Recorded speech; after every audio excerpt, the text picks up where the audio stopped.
여러분 안녕하십니까? 여수 MBC 뉴스투데이입니다.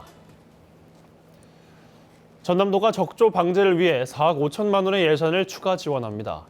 전남도는 적조특보가 발령된 도내시군에 예찰 선박 유류비와 방제 선박 임차비, 황토 추가 구입 등을 위한 예산 4억 5천만 원을 긴급 추가 지원하기로 했습니다. 전남도는 올해 초 적조 발생 우심 지역에 적조 구제 물질 구입과 양식시설 현대화 사업에 필요한 예산 26억 원을 지원한 바 있습니다. 전남도는 적조주의보 발령 이후 현재까지 선박 260여 척을 동원해 황토 1,600여 톤을 살포하는 등 방제 활동을 하고 SNS를 이용해 어업인 7만 3,600명에게 적조 발령 상황 전파 등 적조 피해 예방에 총력을 다하고 있습니다. 우리 토종 돌고래 상괭이는 국제적인 멸종 위기종이면서 우리나라 보호생물이지만 한 해 수백 마리에서 1,000마리 이상이 죽은 채로 발견됩니다. 상괭이가 왜 이렇게 많이 죽는 건지 또 대책은 없는지 강서영 기자가 알아봤습니다. 전남 여수의 한 해수욕장.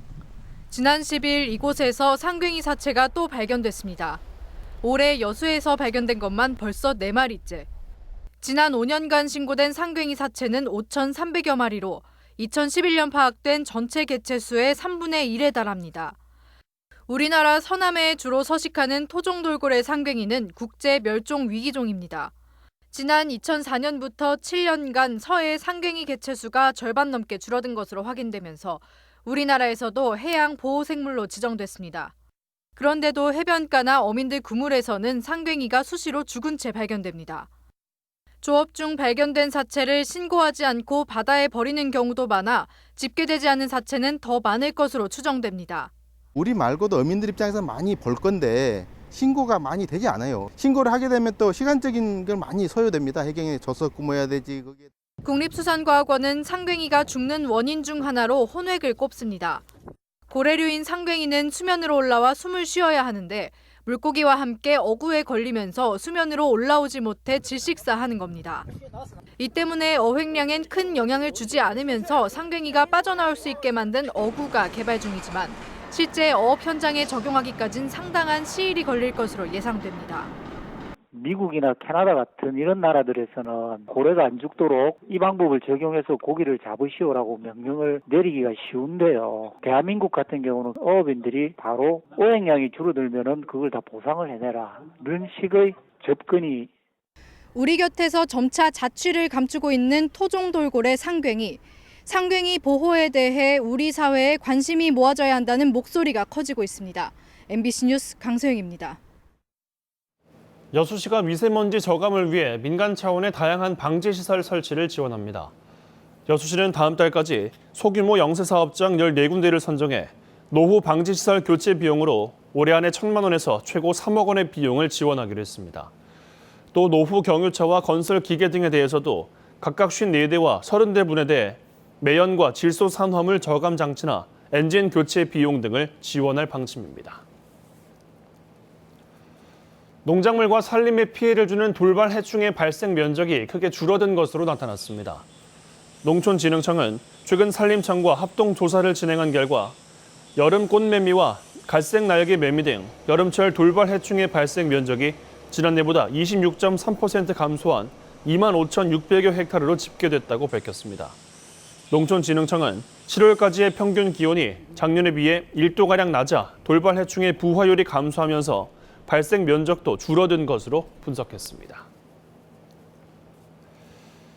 순천에서 열리는 2019 대한민국 균형발전 박람회 성공 개최에 민간도 동참하고 있습니다. 순천시는 국내 최대 정책 박람회인 2019 대한민국 균형발전 박람회에 관내 숙박업과 음식업, 교통 종사자 등 민간 차원의 성공 결의가 잇따르고 있다고 밝혔습니다. 균형발전 박람회는 오늘 25일부터 27일까지 3일간 순천만 국가정원, 순천만 생태문화교육원 일원에서 펼쳐집니다. 한전이 제주 지역 전력난 해소를 위해 추진 중인 변환소 사업과 관련해 예정 지역인 완도군 주민들이 완강하게 반대하고 있습니다. 한전은 국가 사업으로 추진 의지가 확고해 향후 갈등이 커질 것으로 보입니다. 양현승 기자가 보도합니다. 한전이 완도군에 200메가와트급 변환소를 계획하고 있습니다. 한전은 제주 지역의 안정적 전력 공급과 완도 지역 취약 설비 보강을 위한 거라고 설명합니다. 2017년부터 사업을 시작했어요. 네. 그러니까 저희들이 주민분들의 의견을 최대한 수용하려고 지금도 노력을 하고 있고요. 완도 주민들이 한전의 변환소 사업을 처음 접한 건 2017년 초. 완도군은 입지선정위원회를 구성하고 후보지를 압축하는 등 절차에 참여했었습니다. 하지만 완도군이 아니라 제주를 위한 사업이란 인식이 커지면서 백지화 요구가 시작됐습니다. 완도군과 시민사회단체, 마을 대표로 구성된 범완도군 대책위원회는 지난달 무조건 변환소 반대로 최종 입장을 정리했습니다. 그 부지가 없다고 저희들은 생각합니다. 모든 자연불학들이 반대하기 때문에, 그리고 특히 한전에서 후보지를 결정한 마을은 다 반대하고 있습니다. 이 범대책위원회에서 결론을 난 것을 행정에서는 따르겠다고 했으니까 그 반대의 활동을 하게 되면 그 반대 활동에 따라서 갈 수밖에 없지 않겠는가. 정부의 제8차 전력수급 기본계획에 명시된 완도 변환소 사업 완료 시점은 내년 말입니다. 시일이 촉박해 더는 사업을 늦출 수 없다는 한전의 입장 속에 완도군 범대위는 추석 이후 본격적인 반대 여론전을 예고하고 있습니다. MBC 뉴스 양현승입니다. 고흥 지역에 제대로 가치를 평가받지 못했던 4건의 지역 문화유산이 새롭게 향토문화재로 지정됐습니다. 고흥군은 최근 향토문화재 지정심의회를 열고 두원면 하구장과 고흥읍 운곡사소장, 운곡오현행적 등 모두 4건의 지역 향토문화유산을 보호가치가 충분하다고 보고 향토문화재로 지정해 가결했습니다. 특히 운곡오현행적은 향토문화재 지정 이후 종합적인 학술조사와 연구가 진행되면 전남도에 지정 신청을 진행해도 될 만큼 충분한 가치가 있다는 의견이 나오기도 했습니다. 우여곡절 끝에 광주형 일자리가 출범하면서 전국적으로 지역 특성에 맞는 일자리 모델을 만드는 데 주력하고 있습니다. 전남은 원전 6개와 맞먹는 해상풍력발전단지 건설 사업을 전남형 일자리 모델로 선정하고 본격 추진할 예정입니다. 고익수 기자가 보도합니다. 영광에서 신안 진도까지 풍력발전 대상지 해안선만 3,457km에 달하는 전라남도. 전남의 해상풍력 잠재량은 12.4기가와트, 전국 33.2기가와트의 37.3%로 가장 많습니다. 국내 풍력 발전의 최적지로 검증된 이곳이 앞으로 전남의 미래 신성장을 이끄는 핵심 발전단지로 조성됩니다. 이미 TF팀을 꾸린 전라남도는 8.2기가와트 규모의 해상풍력단지 조성에 포스코 등 대기업을 비롯해 20여 개 중견기업과 활발한 협의를 벌이고 있습니다. 풍력단지는 총 한 8.2기가와트 정도의 규모의 사업입니다. 그래서 쉽게 말하자면 한 1기가와트가 원자력 발전소 그 1기에서 생산하는 전력하고 좀 맞먹는 수준으로 지금 알고 있습니다. 그래서 이 대규모 프로젝트를 추진하기 위해서 민관, 그다음에 노사, 그다음에 지역 주민의 그 협력이 지금 오는 2029년까지 민간 투자를 포함한 48조 5천억 원으로 관련 기업 유치와 설비 부품단지 조성, 지원부두 건설 등이 함께 추진되면 일자리 4,000개와 간접 고용 11만 3천여 개가 창출될 것으로 내다보고 있습니다. 다만 민간 투자가 46조 원에 달해 투자 성사를 위한 적극적인 노력이 뒤따라야 하고 올 연말에 확정될 제9차 국가전력 수급 기본 계획에 3기가와트 이상이 반영돼야 한전의 선로 확보가 가능해집니다. 전력망 개통 연계를 위해서는 올 연말에 수립 예정인 제9차 전력 수급 기본 계획에 민간 발전사의 발전 용량이 반영돼야 됩니다. 최소 3기가와트 이상 규모가 확보될 수 있도록 민간 발전 사업자의 사업 의향을 파악하여 산업부와 한전에 적극 건의할 예정입니다. 또 전례가 없는 사업인 만큼 각종 규제를 풀어내야 하는 숙제를 안고 있습니다. 전남의 미래를 밝혀줄 블루 이코노미의 6개 프로젝트 가운데 전남의 획기적인 일자리를 창출할 것으로 선택받은 블루 에너지 해상 풍력 발전. 전남현 상생 일자리 모델을 성공시키기 위해 넘어야 할 산이 많지만 기업 유치라는 큰 산만 넘으면 무한한 가능성이 열려 있습니다. MBC 뉴스 고익수입니다. 순천시가 전기 1륜차 구입 보조금 지원 사업을 추진합니다. 순천시는 먼지와 소음이 없는 전기 1륜차 17대를 민간에 보급하기로 하고 오는 24일부터 신청서를 받아 차종에 따라 최대 350만 원까지 지원한다고 밝혔습니다. 지원 대상은 공고일 기준 1년 이상 순천시에 주소가 등록된 만 16세 이상 시민이나 사업장 소재지가 순천에 있는 기업, 법인, 단체 등입니다.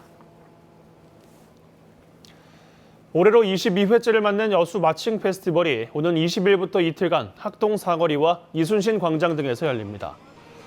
여수 바다와 아리랑을 주제로 열리는 올해 축제는 해양경찰교육원 의장대를 비롯해 국내외 15개 팀, 거리 퍼레이드와 이순신 광장에서 열리는 학생 관악단의 공연 등으로 구성됩니다. 여수 마칭 페스티벌은 1998년 3녀 통합 기념 공연으로 시작돼 2010년 여수 엑스포 유치를 기념해 마칭 페스티벌로 확대 개편되면서 국내 3대 관악제 중 하나로 명성을 다져왔습니다. 근로시간 단축에 따른 시내버스 업체의 인력난 해소를 위해 하반기에도 운수 종사자 양성 사업이 추진됩니다. 여수상공회의소는 관내 버스 업체에 1차 면접을 통과한 29명의 지원자를 대상으로 오는 11월 초까지 8주 동안 운수 종사자 양성 교육을 진행한다고 밝혔습니다. 교육 과정은 기능교육과 안전교육, 소양교육 등 총 300시간으로 교육을 수료한 지원자들은 관내 3곳의 시내버스 업체에 채용될 예정입니다. 올해 전남 지역의 봄 감자 생산량이 지난해와 비교해 20% 넘게 증가했습니다. 통계청에 따르면 올해 도내 봄 감자 생산량은 지난해보다 24.9% 증가했습니다. 서울과 광주가 29도, 대전은 28도까지 오르겠고요. 선선한 바람이 닿는 동해안은 동해가 23도 선에 머물겠습니다. 앞으로 서쪽을 중심으로는 이처럼 늦더위가 이어지다가 주 후반에는 부쩍 선선해질 것으로 보이니까요. 가을 옷차림 본격적으로 잘 챙기시는 게 좋겠습니다. 현재 위성 영상 살펴보겠습니다. 전국 곳곳에 구름이 다소 끼어 있고 내륙으로는 안개가 짙은 곳이 있는데요. 차츰 북서쪽에서 확장하는 고기압의 영향을 받겠습니다. 안개와 구름은 낮이 되면서 차츰 거치겠고 경상 해안과 제주도로는 기압 경도력이 커지면서 오후부터 시속 30km 안팎의 강풍이 예상됩니다. 또 물결은 먼바다부터 거세게 일겠습니다. 이번 주는 청명한 가을 하늘을 만끽할 수 있는 날들이 많겠고요. 기온은 점차 내림세를 보이면서 목요일 서울의 낮 기온이 25도 선까지 떨어지겠습니다. 날씨였습니다.